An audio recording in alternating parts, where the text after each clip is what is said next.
Today, we're showing you how to properly apply paint protection film, or PPF, to your car's hood.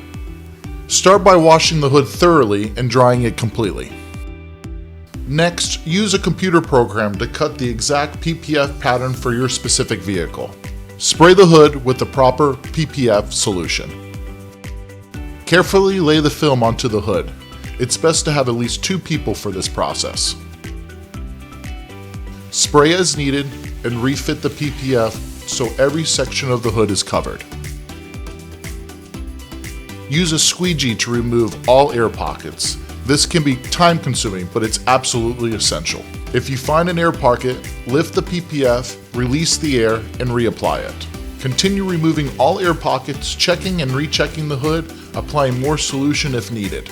Use your hands and fingers to ensure all grooves, edges, and angles are completely covered. Finally, let the vehicle dry. Once it sets, your hood is protected and looking flawless. Applying the PPF takes skill and precision. Even small mistakes can affect the finish.